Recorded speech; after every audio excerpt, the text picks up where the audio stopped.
Welcome back, YouTube enthusiasts. In today's video, we'll show you how to easily turn on or off restricted mode on YouTube for PC. Let's dive right in. Step 1. Sign in to your account. Step 2.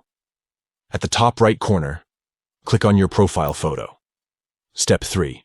Scroll down and click on Restricted Mode at the bottom. Step 4. Finally, click on Activate Restricted Mode to enable it or click again to turn it off. Restricted Mode is a valuable feature that allows you to control the content you or others can access on YouTube. It helps filter out potentially mature or inappropriate content, making it safer for younger viewers or maintaining a more controlled viewing experience. Remember, restricted mode is not 100% foolproof, but it provides an additional layer of control over the content that appears on your YouTube platform.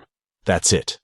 By following these quick and easy steps, you can effortlessly manage restricted mode on YouTube for PC. Thanks for watching. If you found this video helpful, please give it a thumbs up and subscribe to our channel for more valuable tutorials.